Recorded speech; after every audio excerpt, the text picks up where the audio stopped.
Jake Morrison walked through the huge metal doors of the Galactic Council building.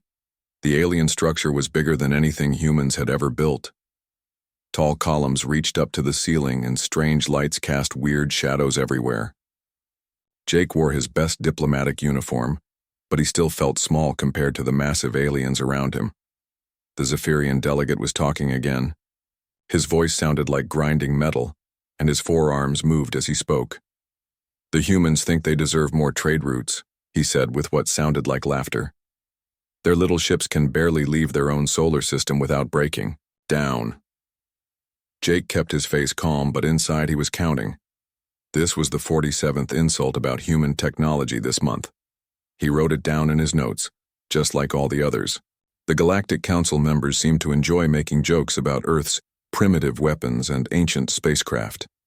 Ambassador Morrison called out the council president, a creature that looked like a giant jellyfish floating in a tank. "Does Earth have anything to say about the new shipping restrictions?" Jake stood up slowly. He had practiced this speech many times. "Earth accepts the council's decision," he said in a humble voice. "We understand that our technology is not as advanced as yours. We are grateful for any trade opportunities you allow us." The aliens made pleased sounds. They liked hearing humans admit they were weak. Jake sat down and pretended to look defeated. It was all part of the plan.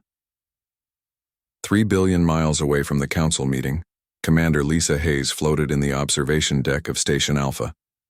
Through the clear walls, she could see cargo ships from a dozen different worlds passing through human space. The alien crews barely looked at the human defense platforms as they flew by. If they had looked closer, they might have noticed something strange. The platforms looked old and rusty on the outside, but tiny lights blinked in perfect patterns underneath the fake metal panels. Hidden sensors tracked every ship that passed through the system. Advanced computers recorded their weapon signatures, shield frequencies, and engine types. Lisa touched a button on her wrist. The view outside changed completely. The rusty platform suddenly looked new and dangerous. Massive gun barrels extended from hidden compartments. The old radar dishes folded, a way to reveal crystal targeting systems that could lock onto targets in other star systems. "Impressive, isn't it?" said a voice behind her. Lisa turned to see Dr. Helen Brooks walking into the observation deck. Helen was the head of Earth's secret weapons program. She looked tired, but her eyes were bright with excitement. "The new camouflage system works perfectly," Helen continued. "Their scans show exactly what we want them to see. Old missiles, basic shields, and chemical rockets. They have no idea what's really here." Lisa nodded. "How many more stations are ready?" "All of them," Helen said with a smile. "Every defense platform in human space is equipped with the new systems. We have enough firepower to level continents, and they think we're using gunpowder." On Mars, General Paul Carter stood in a room full of screens showing alien military movements. Red dots marked enemy fleets, blue lines showed trade routes, and yellow symbols indicated alien bases. The information came from human spies working throughout the galaxy. Paul's aide, Captain Amy Johnson, handed him a data tablet. "Latest intelligence from the Krell sector, sir. They're building 3 new dreadnoughts. The aliens think we don't even know about them." Paul looked at the images. The Krell ships were huge, bristling with plasma cannons and protected by energy shields. According to the aliens, these ships could destroy entire planets.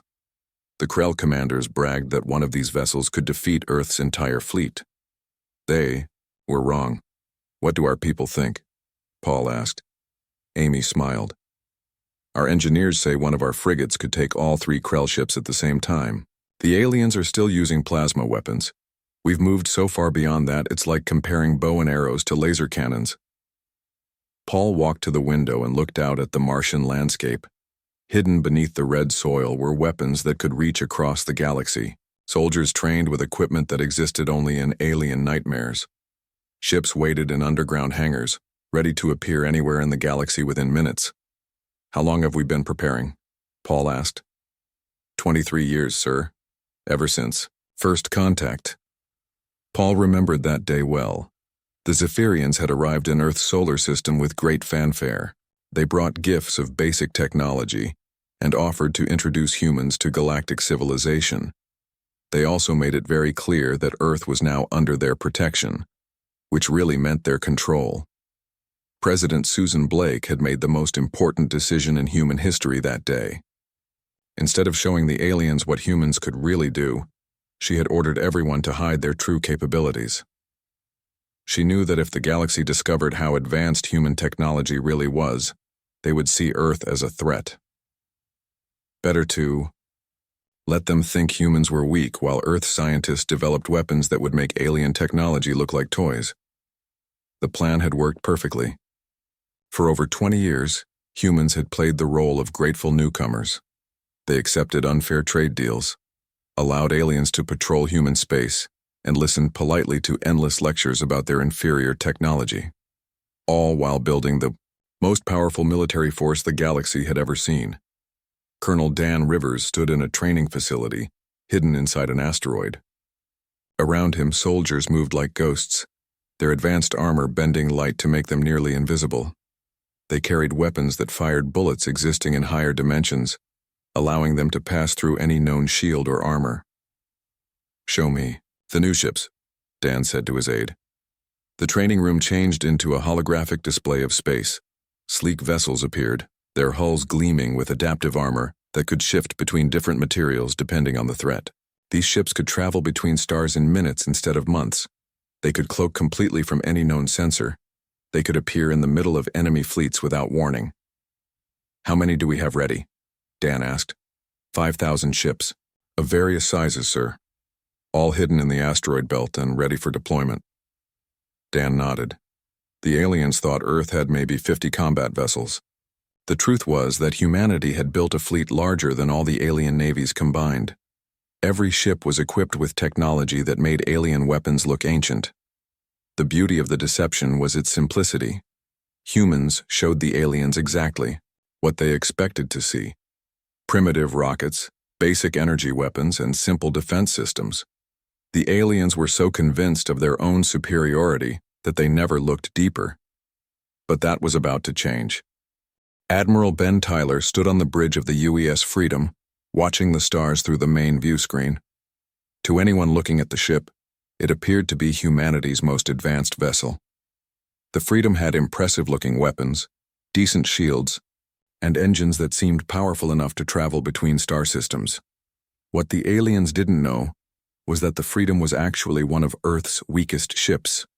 It was designed to look impressive while hiding humanity's real military strength. Ben had commanded much more powerful vessels, but those ships remained hidden in the asteroid belt, waiting for the right moment to reveal themselves. "Admiral, we're receiving a priority transmission from the hegemony of Krell," announced Lieutenant Scott Parker from the communications station. Ben straightened his uniform. "Put it on screen." The image of a Krell commander appeared on the main display. The alien looked like a cross between a lizard and an insect, with 4 arms and eyes that glowed red. When it spoke, its voice sounded like breaking glass. "Human Admiral Tyler," the Krell said without any greeting. "The hegemony has decided that your species is expanding too quickly. Your colonization rights are now under review. All human settlements beyond your home system may be relocated." Ben kept his expression neutral, but inside he was calculating. The Krell were testing humanity's response. They wanted to see if humans would fight back or submit quietly. "I will relay your message to Earth Command," Ben replied calmly. The Krell commander's eyes narrowed. "Your species should remember its place in the galaxy, Admiral. You are newcomers here. The established powers decide who lives where."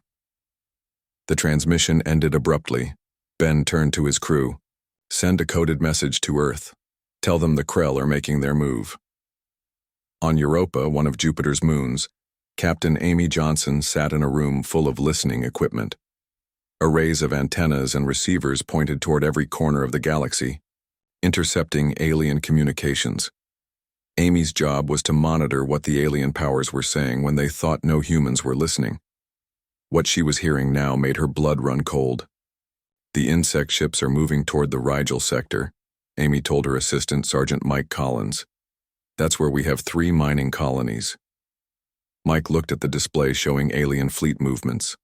Red dots representing hostile ships were converging on human territory from multiple directions. What about the Altarians? Amy switched to a different communication channel. The Altarian Empire was known for their advanced energy weapons and aggressive expansion policies. Their intercepted messages were being translated by Earth's best computers. The Altarians are calling an emergency session of their war council, Amy reported. They're saying humans are consuming resources above their station. They want to teach us a lesson about respecting our betters. The pattern was becoming clear. The major alien powers had been watching humanity's growth with increasing concern. Human colonies were thriving, human trade was expanding, and human technology appeared to be advancing quickly. From the aliens' perspective, the newcomers were becoming too successful too fast. There's more, Amy said, switching to another channel. The Vex Collective is mobilizing their swarm fleets. They're referring to our colonies as temporary occupations that need to be redistributed to more deserving species. Mike shook his head. They're all coordinating. This isn't just one species being aggressive, they're planning something together. Amy nodded grimly. Send everything to Earth Command. They need to know that the galaxy is turning against us. Deep beneath the surface of Luna, Earth's moon, Dr. Helen Brooks worked in a laboratory that officially didn't exist. The facility was hidden inside an old mining complex, protected by layers of security and camouflage systems. Helen had spent the last 5 years developing humanity's ultimate defensive weapon. The Omega Array was her masterpiece. To alien sensors, the network looked like simple communication satellites orbiting various human worlds. In reality, each satellite was a weapon platform capable of channeling massive amounts of energy across interstellar distances. How are the power tests going? Helen asked her assistant, Dr. Karen White. Karen looked up from her workstation. Better than expected. The new quantum collectors can draw energy directly from stellar cores. We're getting power outputs that should be impossible according to known physics. Helen smiled. The quantum collectors were humanity's greatest scientific breakthrough. They could reach into the heart of stars and extract pure energy, then focus that power into devastating beams. The aliens had no idea such technology was possible. What about the targeting systems? Helen asked. Perfect accuracy at ranges up to 50 light years, Karen replied. We can hit a target the size of a coin from the other side of the galaxy. Helen walked to a wall display showing the locations of all the Omega Array satellites. There were hundreds of them, positioned around every human world and hidden throughout space. Together, they formed a weapon system that could defend the entire human territory or strike at enemies anywhere in the galaxy. The aliens think we're primitives playing with chemical rockets, Helen said. They have no idea we've turned our entire civilization into a weapon. On Earth, President Susan Blake sat in the Situation Room with her top military advisors. The walls were covered with displays showing alien fleet movements, intercepted communications, and tactical assessments. The news was not good. They're forming an alliance, reported General Paul Carter. 7 major powers are coordinating their fleets. Intelligence suggests they're planning a demonstration of force. President Blake had been preparing for this moment for over 20 years. Ever since first contact, she had known that humanity's rapid advancement would eventually threaten the established galactic order. The aliens had allowed humans to expand because they thought Earth's species was harmless. Now they were realizing their mistake.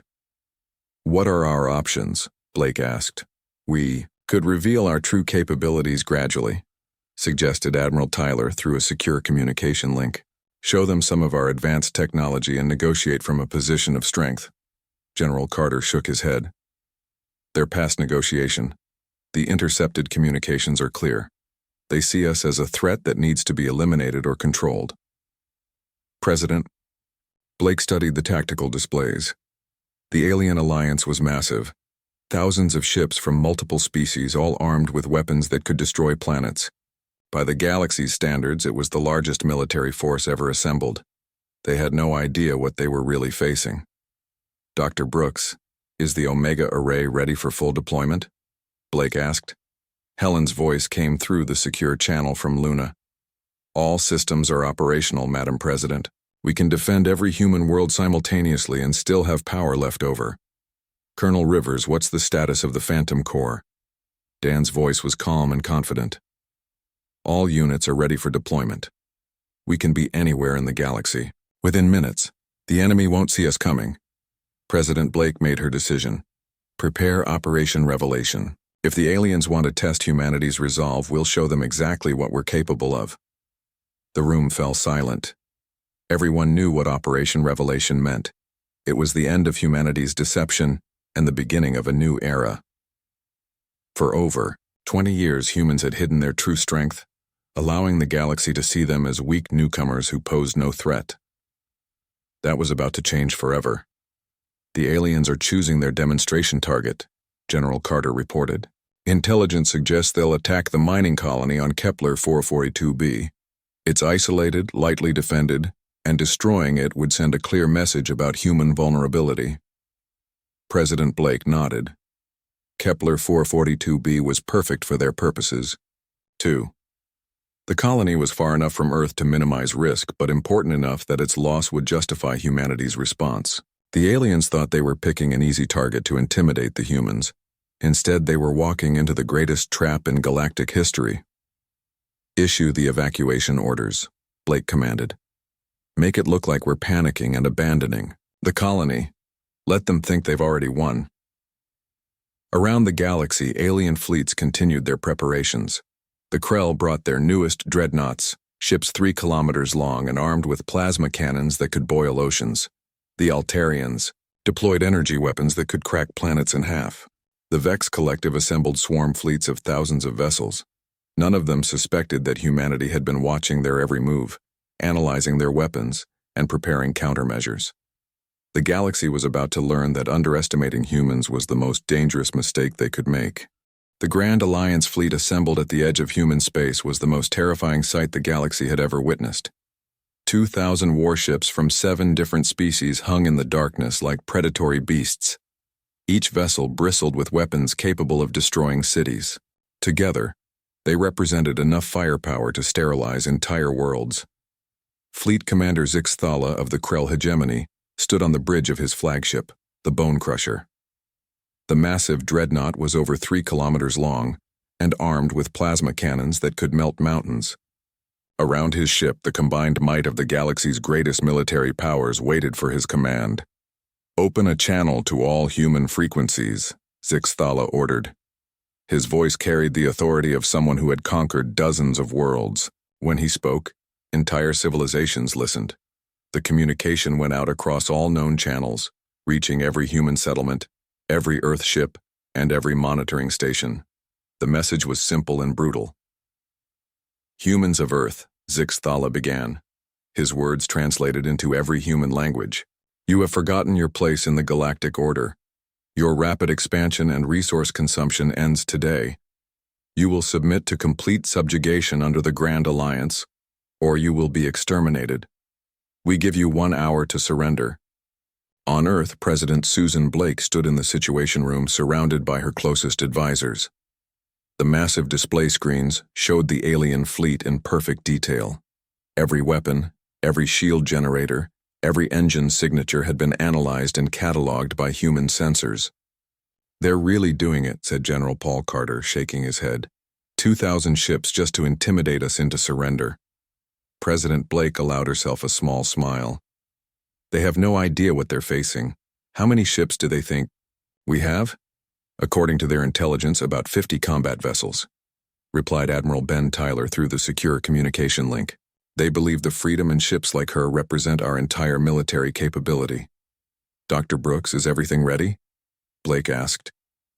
Dr. Helen's voice came through from her hidden laboratory on Luna. All Omega Array satellites are online and charged. We're drawing power directly from Sol and 12 other stellar cores. Energy output is beyond anything the galaxy has ever seen. Colonel Rivers? Phantom Core units are in position throughout the galaxy. Dan's voice was calm and professional. We have soldiers ready to appear in the throne rooms of every major alien power. When you give the order, they'll understand that we could have killed their leaders at any time. Blake looked at the countdown timer. 53 minutes until the alien ultimatum expired. She had spent over 20 years preparing for this moment. Humanity's greatest deception was about to end, and their true power would be revealed to the galaxy. "Begin Operation Revelation," she ordered. At the Kepler 442 system, the Grand Alliance fleet moved into attack formation. The human mining colony appeared completely defenseless. A few old cargo ships seemed to be evacuating civilians, moving slowly as if their engines were barely functional. The orbital platforms around the colony looked ancient and worthless. Commander Zixthala watched the human evacuation with satisfaction. "Look how they run," he told his bridge crew. "The humans abandon their people at the first sign of real power. This species has no honor, no courage." The Altarian battle cruiser, Stellar Fire, positioned itself beside the Krell flagship. Its commander, war leader Kethvar, opened a communication channel. "Shall we begin the demonstration, Zixthala? One blast from our main cannon will vaporize their colony and show the galaxy what happens to species that forget their place." "Not yet," Zixthala replied. "Let them see our full strength first. I want every human in the galaxy to understand how completely outmatched they are." The alien fleet spread out in a massive formation that stretched across millions of kilometers. Energy weapons powered up with threatening hums. Plasma cannons began their charging sequences. Shield generators created protective barriers that could deflect the strongest known weapons. Then, President Blake's response came across all communication channels. "To the Grand Alliance fleet," her voice was calm and measured. "You have made a serious mistake. You believe humanity is weak because we have allowed you to see us as weak. You think our technology is primitive because we have shown you primitive technology. Today you will learn the truth about what humans are really capable of." Zixthala laughed, a sound like breaking bones. "Human arrogance, even in the face of annihilation. Very well, President Blake. Your species will serve as an example to any other primitives who dream of challenging their betters. Fire," he commanded. The Grand Alliance fleet unleashed a devastating barrage. Plasma beams, particle cannons, and antimatter torpedoes streaked toward the human colony. The combined firepower was enough to destroy a dozen worlds. The aliens expected to see the mining station vaporize in a spectacular explosion. Instead, something impossible happened. The weapons simply stopped. Every beam, every projectile, every destructive force came to a complete halt in empty space, as if they had hit an invisible wall. The energy hung there for a moment, contained by forces the aliens couldn't understand, before being absorbed and dispersed harmlessly. "What?" Zixthala stared at his sensors in disbelief. "That's impossible. Nothing can stop that much concentrated firepower." President Blake's voice came across the communication channels again. "Did you really think we would build colonies without proper defenses? That was just a small demonstration of our defensive capabilities. Now let us show you what we can do when we stop pretending to be weak." Across the galaxy, humanity's true military power began to reveal itself. The first change was in human space itself. The old, rusty defense platforms that aliens had ignored for years suddenly shimmered and transformed. Advanced camouflage systems deactivated, revealing weapons that defied known physics. Stations that looked like ancient orbital platforms were actually massive battleships disguised as civilian structures. The UES Freedom, humanity's supposed flagship, powered down its disguise systems. The ship's hull transformed from dull metal to gleaming adaptive armor. Hidden weapon ports opened to reveal cannon barrels that seemed to bend space around them. Engine systems that had appeared merely adequate suddenly showed energy signatures rivaling small stars. "This is Admiral Tyler to all human vessels," Ben's voice carried across the communication networks. "Camouflage protocols are now terminated. Show them who we really are." Throughout human space, hundreds of ships revealed their true nature. Cargo vessels became heavily armed cruisers. Transport ships transformed into destroyers. Mining platforms turned out to be weapons platforms with enough firepower to level continents. But the most shocking revelation came from the asteroid belt. What the aliens had always assumed was just space rocks and mining operations suddenly came alive. Thousands of warships that had been hidden there for decades powered up their engines and dropped their cloaking fields. The human ghost fleet emerged from hiding like predators stepping out of shadows. The ships were unlike anything in the known galaxy. Their hulls seemed to shift and flow, adapting to different threats in real time. They moved with impossible grace, dancing between asteroids at speeds that should have been physically impossible. Energy readings from their weapons made no sense according to established physics. Commander Zix Thala watched his sensors with growing horror. "How many ships are there?" he demanded of his tactical officer. "I'm reading over 5,000 human vessels, sir," the officer replied, his voice shaking. "And they're still appearing. These energy signatures. Sir, some of these ships are more powerful than our entire fleet combined." The Altarian war leader Kethvar opened an emergency channel. "Zix Thala, my sensors are detecting weapons that shouldn't be possible." How did the humans develop this technology? Before Zix Thala could respond, something even more incredible happened. The Earth itself began to glow. Dr. Helen Brooks stood in her laboratory beneath Luna's surface, her hands moving across control panels that channeled forces beyond galactic understanding. The Omega Array, her masterpiece, was coming online. Satellites disguised as communication relays throughout human space revealed their true purpose as components of the largest weapon ever built. "Power levels at 30% and climbing," reported Dr. Karen White. "We're drawing energy from 17 stellar cores now. Output is beyond theoretical maximums. Target the empty space near their fleet," Helen ordered. "We want to demonstrate our capability, not start a massacre." The Omega Array fired, a beam of pure energy, wider than most space stations and brighter than supernovas, lanced out from Earth toward the Grand Alliance fleet. It passed harmlessly beside the alien ships, but where it touched empty space, reality itself seemed to burn. The beam reached across light years in seconds, striking the dead system of Kepler 442.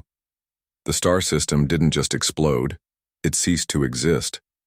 The star, 6 planets, asteroid belts, and everything else in the system was simply erased from reality, leaving only empty space where a solar system had been moments before. The energy release was visible from other star systems, a flash of light that announced to the entire galaxy that something had fundamentally changed. The Grand Alliance fleet hung motionless in space, their crews staring at sensor readings that made no sense. The silence that followed the destruction of the Kepler system was absolute. 2,000 alien warships, representing the combined military might of 7 major galactic powers, hung motionless in space. Their crews stared at sensor readings that their minds couldn't fully process. Commander Zix Thala of the Krell hegemony gripped the arms of his command chair so tightly that his claws left deep scratches in the metal. His tactical displays showed impossible energy readings from the human fleet. What had appeared to be a handful of primitive vessels was actually a force more powerful than anything the galaxy had ever seen. "Sir," his tactical officer's voice shook with terror, "our computers are trying to calculate the power output of that beam. The numbers, they don't make sense. The energy release was equivalent to the total output of 100 stars." Zix Thala had conquered worlds with weapons that could crack planets in half. He had commanded fleets that made entire civilizations surrender without a fight. But he had never seen anything that could simply erase a star system from existence. On the bridge of the Altarian battlecruiser Stellar Fire, war leader Kethvar was receiving reports from his science officers that challenged everything he thought he knew about physics and warfare. "The human beam didn't just destroy the system," his chief scientist reported. "It removed it from space-time itself. There's no debris, no radiation, no gravitational disturbance. It's as if the Kepler system never existed." Kethvar had spent his entire life studying energy weapons. The Altarian Empire prided itself on having the most advanced military technology in the galaxy. Their plasma cannons could boil oceans, their particle beams could slice through planet-sized asteroids, and their antimatter warheads could turn moons into cosmic dust. None of that mattered anymore. The humans had technology that made Altarian weapons look like children's toys. Across the galaxy, alien communication networks exploded with panic. The demonstration at Kepler had been broadcast on all frequencies, and every major power was watching. Within minutes, emergency sessions were being called in throne rooms, war councils, and government chambers throughout known space. Captain Amy Johnson monitored the alien communications from her listening post on Europa. Her screens showed a cascade of panicked messages, desperate calculations, and growing terror as the reality of human power became clear. The Zephyrians are trying to calculate how long humans have had this technology, Amy reported to Earth Command. Their scientists are saying it would take thousands of years to develop weapons this advanced. What about the Vex Collective? Asked General Paul Carter through the secure channel. Amy switched to another frequency. The insectoid Vex communicated through hive mind networks that were difficult to intercept, but human code breakers had been working on their communications for years. The hive mind is confused, Amy said. They're trying to process the implications of facing an enemy that can destroy entire star systems. Some of their subminds are suggesting immediate surrender, others are calculating the impossibility of human victory, and a few are simply refusing to accept what they witnessed. The most telling communications came from smaller powers that had been watching the confrontation. Species that had been bullied and conquered by the major galactic empires were sending messages of amazement and hope. For the first time in centuries, someone had stood up to the galactic bullies and won. Colonel Dan Rivers stood in the command center of his hidden base inside an asteroid. Around him, screens showed the positions of Phantom Core units throughout the galaxy. His soldiers were already in position near the most important military and political targets in known space. Begin Phase 2, Dan ordered. Across the galaxy, impossible things began to happen simultaneously. On the Krell homeworld, Emperor Thekmor was meeting with his war council in the most secure bunker on the planet. The chamber was protected by layers of energy shields guarded by elite soldiers and hidden kilometers underground. No one could possibly reach it without triggering dozens of security systems. A human soldier simply appeared in the middle of the room. The Phantom Core trooper was barely visible, his advanced armor bending light around him like a living shadow. He moved with perfect silence, his weapon held casually but ready. The Krell guards reached for their weapons but froze when they realized the human could have killed them all before they even knew he was there. The soldier placed a small device on the Emperor's conference table. A holographic message appeared showing President Susan Blake standing in the Oval Office on Earth. Emperor Thekmor, Blake's recorded image said calmly, "This soldier could have appeared anywhere in your empire. Your palace, your bedchamber, your private shuttle. The fact that he chose to reveal himself in your war room instead of eliminating you should demonstrate humanity's intentions. We do not seek conquest or destruction. We seek peace and mutual respect." The hologram flickered and disappeared. The human soldier faded away as if he had never been there, leaving only the small projector as proof that the encounter had actually happened. Similar scenes played out across the galaxy. Human soldiers appeared in the throne rooms of alien emperors, the command centers of space stations, and the private chambers of military leaders. None of them fired a shot or made any threatening moves. They simply delivered the same message and vanished, proving that humanity could reach anyone, anywhere, at any time. On the Altarian capital world, Supreme Commander Vorthak was in the middle of an emergency military briefing when a human soldier materialized behind his chair. The Altarian reached for his sidearm, then stopped when he realized the futility of the gesture. "How?" Vorthak demanded. "Our security systems are impenetrable. Our shields block all known forms of transportation." The human soldier's voice was calm and professional. "Your shields are designed to stop known technology. Humanity has moved far beyond the limitations that constrain your military science." The soldier placed his message device and disappeared, leaving the Altarian military leadership to contemplate the implications.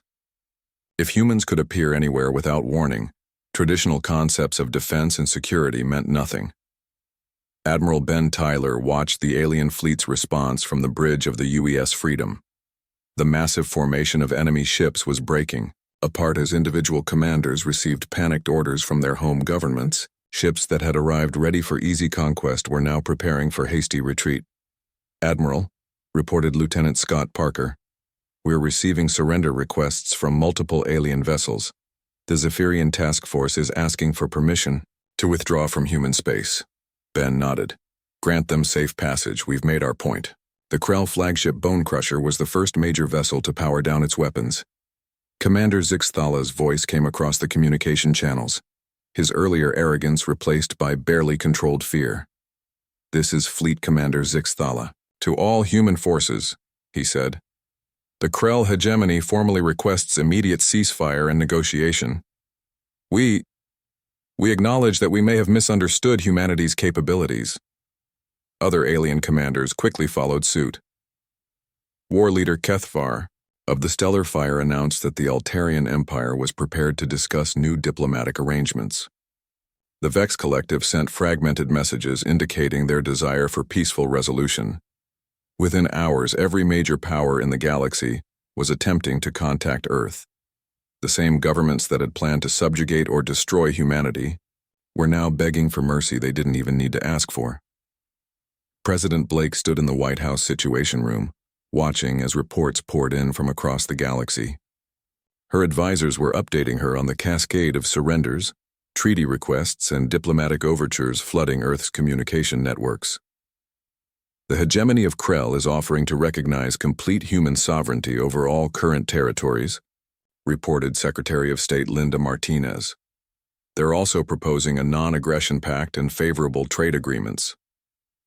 The Altarian Empire has offered to share their energy weapon technology as a gesture of goodwill, added General Carter. They seem to believe we might be interested in their primitive plasma cannons. Blake allowed herself a small smile at that.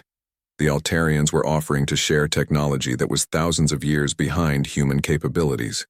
It was like offering to teach humans how to make fire after they had already built fusion reactors. What about the smaller powers? Blake asked. They're calling us liberators, replied Amy Johnson from Europa. Species that have been under the thumb of the major empires for centuries are asking if we'll protect them from their former oppressors. Blake nodded. This was exactly what she had hoped for. Humanity's demonstration of power wasn't just about deterring aggression, it was about creating a new galactic order where strength protected the weak instead of exploiting them. Dr. Brooks, Blake addressed the scientist on Luna. Power down the Omega array to standby mode. We won't need it again unless someone is foolish enough to test us. Already done, Madam President, Helen replied. All systems are on minimal power. The galaxy has received our message. The transformation was remarkable. Within 24 hours of the Kepler demonstration, wars that had raged for decades came to sudden ends. Pirates and raiders abandoned their activities, knowing that human patrol ships could appear any. 6 months after the revelation, Ambassador Jake Morrison walked through the same gleaming halls of the Galactic Council building on Nexus Prime. But everything had changed. The tall columns still reached toward the ceiling, and the strange alien lights still cast their otherworldly glow, but the atmosphere was completely different. Where once Jake had been relegated to a small, uncomfortable seat in the back corner, he now occupied the central position of honor. The massive throne-like chair had been specially constructed to human proportions, and it sat at the head of the great circular chamber. Representatives from dozens of species arranged themselves around him in careful order of precedence. The Zephyrian delegate who had once mocked human technology now spoke with careful respect. His forearms moved nervously as he addressed Jake directly. Ambassador Morrison, the alien said, his metallic voice subdued. The Zephyrian Republic wishes to propose a new trade agreement. We offer our most advanced manufacturing techniques in exchange for permission to establish shipping routes through human space. Jake nodded graciously. The proposal will be reviewed by our Trade Commission. Earth values fair and mutually beneficial relationships with all species. The Council, President, still the same jellyfish-like creature floating in its tank, gestured for attention. The next item concerns the peace treaty between the Altarian Empire and the Rigel Confederation. Both parties have requested human mediation. Jake made a note in his diplomatic pad. This was the 14th territorial dispute this month that had been brought to human arbitration. The galaxy's former warring powers now preferred to settle their differences through negotiation rather than risk drawing humanity's attention through violence. Earth will provide mediation services, Jake announced, Admiral Tyler will dispatch a diplomatic vessel to oversee the negotiations. 3 billion miles away from the council meeting, Commander Lisa Hayes floated in the observation deck of Station Alpha, now revealed in its true form. The defensive platform no longer hid behind rusty camouflage. Its crystalline weapon systems gleamed in the light of distant stars, and its advanced sensors monitored every ship that passed through human space. But the ships passing by had changed too, where once alien cargo vessels had barely acknowledged human presence. Now they transmitted respectful greetings and requests for safe passage. Merchant captains who had once bragged about ignoring human authority now competed to show their compliance with Earth's regulations. Traffic control to Altarian freighter Golden Wind, Lisa spoke into her communication system. You are cleared for passage through the Sol system. Please maintain your current heading and velocity. Thank you, Station Alpha, came the grateful reply. The Golden Wind appreciates Earth's protection of these shipping lanes. Our cargo of medical supplies for the Outer Rim colonies would not be safe without human patrols. Lisa smiled. The Outer Rim colonies were settlements of smaller species that had been bullied and raided for decades. Now, under humanity's protective umbrella, they were thriving. Trade was flourishing, populations were growing, and entire civilizations were experiencing peace for the first time in generations. Dr. Helen Brooks stood in her laboratory beneath Luna, but it too had been transformed. No longer a secret facility, it was now the galaxy's premier research institution. Scientists from dozens of species worked alongside human researchers, sharing knowledge and developing technologies that benefited all civilizations. Dr. Brooks, her assistant Dr. Karen White, called out, "The delegation from the crystalline hegemony has arrived. They want to discuss our proposal for joint research into quantum energy applications." Helen nodded. The crystalline beings were silicon-based lifeforms who had developed unique approaches to energy manipulation. Their techniques, combined with human quantum science, promised breakthroughs that could revolutionize galactic civilization. "Send them to Conference Room 7, Helen replied, "and make sure they understand that any technology we develop together will be shared freely with all member species of the Galactic Confederation." The Galactic Confederation was humanity's greatest achievement. Unlike the old council system, where powerful species dominated weaker ones, the Confederation operated on principles of equality and mutual protection. Every member species, regardless of size or military strength, had an equal voice in governance. On Earth, President Susan Blake stood before a joint session of Congress, delivering her annual State of the Galaxy address. The chamber was packed, with representatives from all 50 states, and the speech was being broadcast to human colonies throughout the galaxy. "My fellow humans," Blake began, "6 months ago, we revealed our true capabilities to the galaxy. Some feared this would lead to an era of human domination and oppression. Instead, we have seen the birth of the most peaceful and prosperous period in galactic history." The audience applauded as Blake continued. "Wars that had raged for centuries ended overnight. Piracy and raiding have virtually disappeared. Small civilizations that lived in fear of their neighbors now thrive under our protection. Trade has increased by 400%, scientific cooperation has reached unprecedented levels, and for the first time in recorded history, no species lives under the threat of conquest or extinction." Blake paused, looking out at the faces of humanity's elected representatives. "We could have used our power to conquer the galaxy. Instead, we chose to use it to create something better. The human way is not to rule through fear, but to lead through example." General Paul Carter sat in his command center on Mars, monitoring the peaceful galaxy that humanity's strength had created. His screens showed shipping routes bustling with commerce, scientific expeditions exploring new worlds, and diplomatic missions establishing friendly relations between former enemies. "General," Captain Amy Johnson reported from Europa, "we're receiving a request from the Vex Collective. They want human assistance in establishing their first democratic government. Apparently, some of their subminds have been studying Earth's political systems." Paul chuckled. The hive-minded Vex were trying to learn individual thinking and democratic decision-making. It was one of many social experiments happening throughout the galaxy, as species learned from humanity's example.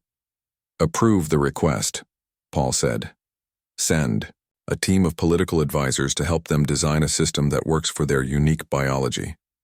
Admiral Ben Tyler stood on the bridge of the UES Freedom, but the ship was no longer pretending to be humanity's most advanced vessel.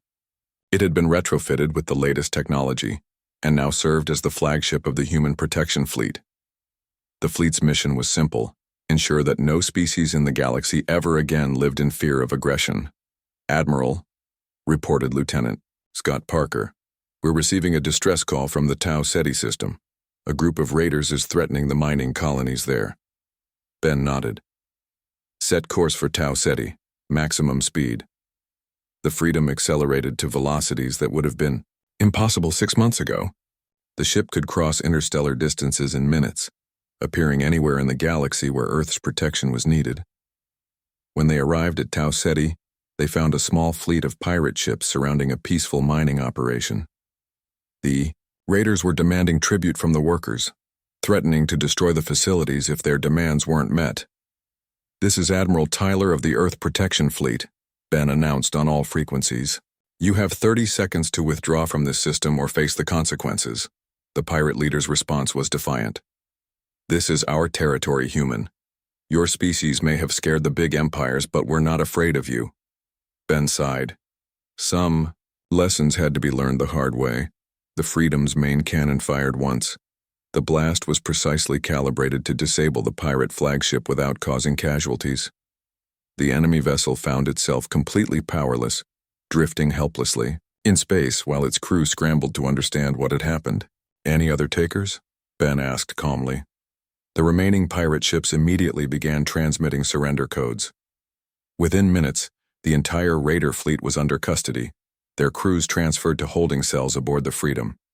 They would be processed according to galactic law and given the opportunity to reform their lives in the new peaceful order.